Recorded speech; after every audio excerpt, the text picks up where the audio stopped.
You obviously joined at the tail end of last year in late November in 2020 as Glenhawk's new head of lending. Why did you decide to join Glenhawk in this particular role, and what are you hoping to implement this year? So the position at Glenhawk came up, and when I saw that, I read the description, and also I had some knowledge of the company previously in the market, and I know that they were kind of the ones to watch, and they were really doing some interesting things. And having read the job description, I felt that that was exactly what I wanted to be doing at this point in time, and something where I think I could really get into that team and hopefully add value and be part of the growth and the opportunity that they're facing right now. I was hoping too that I could bring my experience from my past career, and hopefully really add value to the company and be part of the Glenhawk kind of unit, basically. You obviously mentioned there you obviously want to bring some of your previous experience from your previous companies that you've worked at. And I understand that you've worked at larger companies before, and Glenhawk, while it's definitely growing at a pace, it's still a smaller lender in our market. How do you think your previous experience will add to that? And also, what do you think are the main differences as being part of a smaller lender? Well, I think what's interesting is that this is actually something that I seem to always be drawn to. So in my career so far, I've started out at, we'll say, kind of startups, or ones that were kind of smaller lenders at the time, but then actually developed and grew into something that they're very well recognized in the market at the moment. And for me personally, being part of that journey where you start as, I think, number 15 employee, and then watch it grow over the years and become so successful, to something like over 200 employees, is something really special to be a part of. And I've been really fortunate to have that twice in my career. And with seeing Glenhawk, it was kind of like, that's exactly what I want to be doing, because that's exactly what I love doing. I love taking a company with really good values, that's got big ambitions and is really excited, and then taking that and then growing it and scaling it to be something really, really quite successful. And that's what I saw in Glenhawk, as per what I saw in the last few places I've worked at. So that really excited me. And then some of the recent kind of changes within Glenhawk, we've obviously seen the launch of a regulated bridging product offering, and obviously the ambitions to enter more in the homeowner space. What has demand been like for the regulated bridging offering so far? Yeah, so I think Glenhawk's done exceptionally well. I think from its start and up till now, and I think predominantly what's been probably very good for Glenhawk is that they've done extremely well even during the lockdown pandemic period. They've kept the doors open. They've been lending throughout, and they've actually launched their regulated product during this kind of COVID spell, and it's proven to be extremely successful. And I think it's actually exceeded expectations. So our inquiries are doing very, very well. We've had targets this year each month that we've surpassed each month. So that's gone, I think, incredibly well given where we are in the market and in the current climate. So that's proven to be very successful. And I think there's a lot of other products that we've got lined up really that we're working on at the moment to try and hopefully launch as well, which will equally be hopefully as successful. Are they all in the regulated space? The regulated space, there are a few things that we're working on with regulators. Yes, there are also some other things that we're kind of tinkering with in the background as well to launch in the next year or this year. And what other products would you say are most popular at Glenhawk right now in terms of inquiries and completions, and why do you think that is the case? Well, I think the big thing at the moment is obviously this stamp duty incentive. So I think a lot of people are taking up that opportunity to save that cost. So we're finding that a lot of people are looking to buy new buy-to-let investment opportunities and save the stamp duty, or equally they're just looking to maximize the potential with what they've got within their current portfolio. So doing kind of refurb works or extensions or conversions of sorts to just maximize that profit.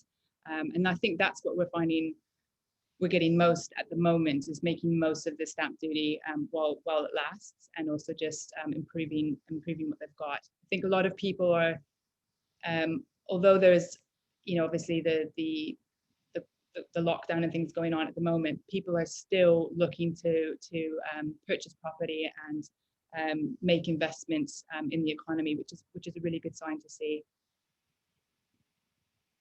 You mentioned earlier, obviously, you'll be looking to produce new products, both regulated and unregulated. How will you be helping to create these, and are you able to give us a teaser of what they might look like? Well, I think, to be fair, the products that we're looking to do, we've got a few departments working on these at the moment, and there are some very, very big things going to be happening in the next couple of years. I don't want to do a spoiler alert so much on that, but what I can say, aside from the products, is that in this last year especially, we've really put a lot of focus into improving a lot of things and aspects in the company. So with our operations and processes, putting a little bit more structure in place, making sure everything is as efficient and streamlined as possible, implementing new systems and automations where it's important to streamline. But I think really what we want to do is keep true to the values, and that is really just the service and the people, and being, kind of a fair, really humble, upfront lender to our borrowers and to our clients. And that's something that we really want to make sure that we retain as we scale up and grow with whatever products we deliver, or however successful we hopefully become.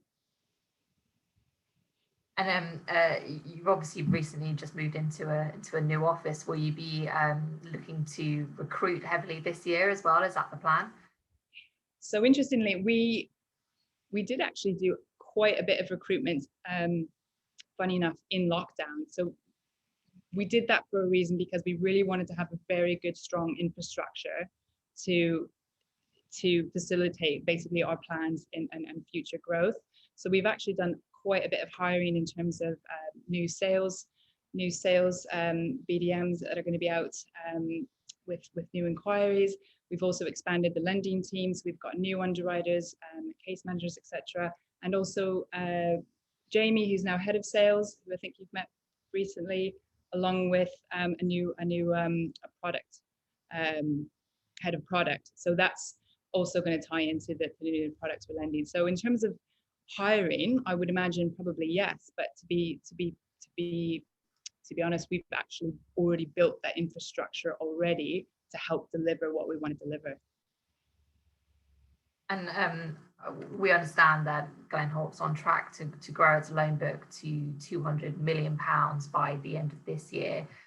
What do you think has attributed to this success so far, and what ambitions does Glenhawk have after meeting this particular milestone? So I think Glenhawk to date has done very well with its clientele in terms of brokers and delivering a good, exceptional service, and kind of just that aspect of being human to a lender, where we're not just an automated system. You can pick up the phone and chat to any of us, and actually have that conversation with the lender, which has always been really what we're striving to have kind of behind the scenes. Also, I mean, just with the product offering, we try to have obviously competitive rates and products available. We are on track to hit the targets that we've set, which is very good. And like I said, the infrastructure that we've now recently kind of almost completed with the new people onboarded and the new systems and products that we're lining up should see that delivered, which is quite exciting. And we've obviously talked quite heavily on the product side, but what other new enhancements would you like to implement this year that brokers can expect from the team? I would like to see a better, more slick operation side of Glenhawk. I think it's very good, as I'm hoping brokers will agree, but I think that could always be improved. So just making sure that really the lending team is, again, being as efficient as possible, asking the right questions at the right stage, making sure that, brokers always can get in touch with us and talk to someone on the phone or by email, and that we're responsive, and that we really just provide the best service from start to finish for our brokers and for our borrowers. The other thing we're looking to do is integrate a new system, which again will help brokers in uploading their inquiries and applications, and again just make it a better internal process for everyone to get loans through easier. Is this like a portal of sorts? Yeah, I think we're looking for something internally that we can just manage our caseloads a bit better, to just make it a bit easier for us, and hopefully something for the brokers to use as well, which will aid them. Great. That's brilliant. Thank you so much. Thank you very much. Thanks, Beth.